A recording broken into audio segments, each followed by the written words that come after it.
Congratulations po.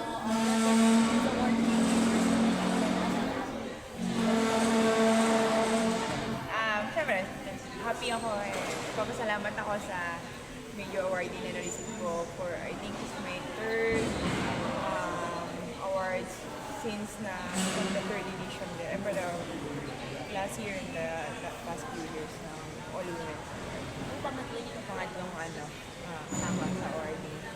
What do you think how important to have a klaseng event like all women's sports awards in the Philippines to inspire yung mga young athletes young athletes sa mundo? Siyempre, masaya na may sariling pagkilala yung mga kababaihan na bibigyan ng separate recognition yung mga kababaihan natin sa sport. Hindi lang athletes, kundi may mga rin tayo, yung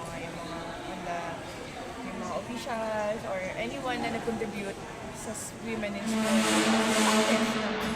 women in sport. So, masaya na may ganito. Sobrang happy na binibigyan nila ng importansya yung mga kababaihan, yung nabibigay ng mga babae sa sport.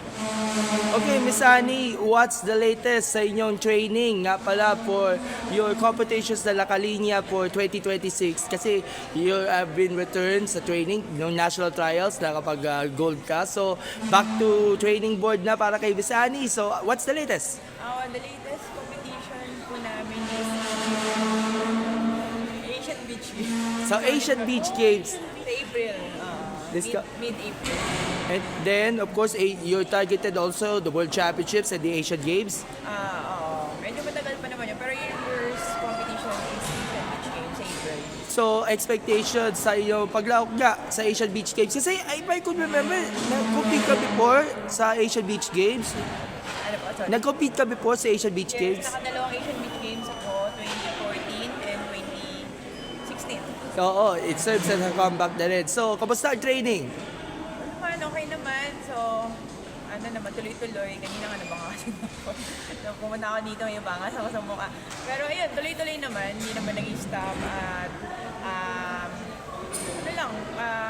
yung tuloy lang kasi wala akong binabago sa training ko eh. 2 times a day na jiu-jitsu, 2 times sa week na SNC, then mas nagkakaroon na lang ng additional pag medyo malaki yung weight, kinakat ko na weight. So, Lastly, anong mensahe niya lang sa ating mga kababaihan, especially yung mga batang jiu-jitsu standouts natin na babae na patuloy na namamayagpag kasi lumalawak na yung jiu-jitsu program sa juniors.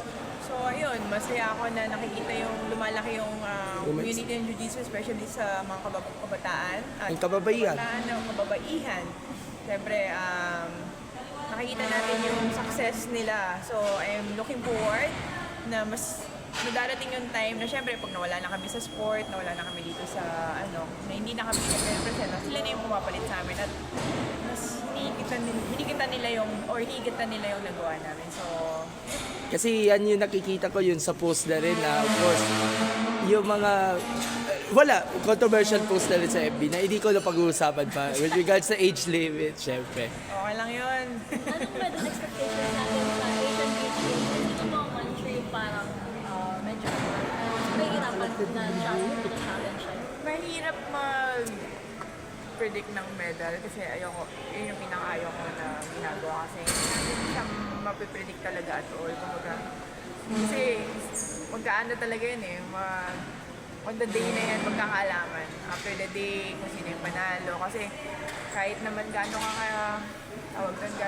ka prepare, minsan pagising mo, mabigat yung katawan mo. So, di ba? May mga ganun challenges eh. Pero, I'll do my best.